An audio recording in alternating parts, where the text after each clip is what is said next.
So you've probably been hearing a lot about different types of bonds. There's green bonds and blue bonds and sustainability bonds and social bonds and SDG bonds.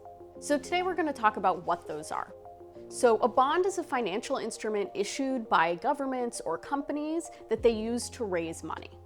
So what happens is the company or government basically tells investors, we want your money for projects that we want to fund today, and we'll pay it back with interest over time, typically by a set date.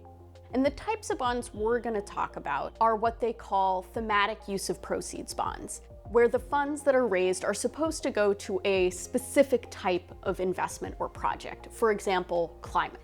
The sort of oldest and most popular of these types of bonds is the green bond. So we're going to start there. So what is a green bond? It's a bond that's used to raise funds for climate or environmentally related projects. Think a solar plant or green tech or climate adaptation. Green bonds emerged more than a decade ago, and the World Bank's International Finance Corporation, the IFC, really helped to pioneer and scale the space. And to give you a sense of how much scale that's been, 2021 was a record year for green bond issuances, and the green bond market is now about $500 billion.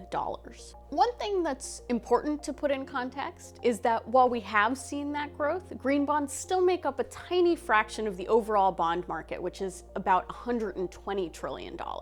If you think about green bonds as the sort of big brother of this thematic bond industry, some of their siblings are a lot younger. For example, the blue bond. The blue bond is a debt instrument or bond that's used to raise money to fund ocean-related projects, water-related projects, typically that have a positive environmental, climate, or economic benefit.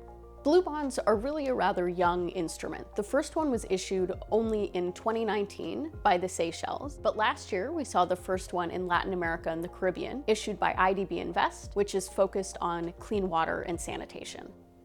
There are also SDG bonds, where the money raised is used to achieve certain sustainable development goals. The first one of those was issued only last year by Uzbekistan, and it's meant to finance a host of issues from education to health to clean energy.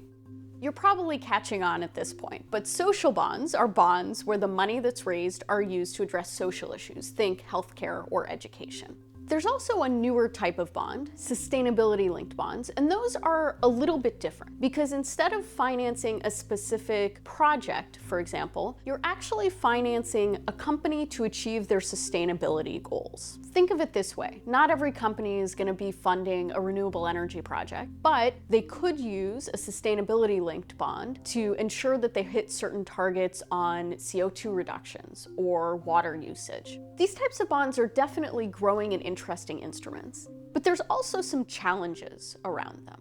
One of the issues is as some countries, low-income and middle-income countries, are struggling under increasing debt burdens, issuing a bond and taking on more debt is not always the right idea, even if that funding would be used to pay for critical social or environmental needs. Another one of the challenges that's emerging is how do you ensure that these instruments that purport to be green or achieve these types of impacts are actually doing what they say they're going to do? And while we've seen some efforts, including the European taxonomy on sustainable finance, there's no globally accepted standard. What we've seen is sort of growing calls for standardization, for government regulation, and critically, for post-issuance monitoring. So what does that mean? That means we really need to understand where the money that comes from these bonds is being spent. Is it actually going to projects that have a positive climate or SDG impact? And beyond that, there's also a concern that while a company or a country might issue a green bond, and this is particularly relevant in corporate bonds, that their other practices, if they're not aligned with the Paris Climate Agreement or with climate objectives, could sort of undermine the overall climate intention. Last year, Doris Kramer, the vice president of KfW, the German Investment and Development Bank, said that most of the green bond market isn't in fact aligned with the Paris climate targets. Despite these potential concerns, there is a lot of hope that these types of bond instruments can help attract mainstream investors to financing climate and development objectives.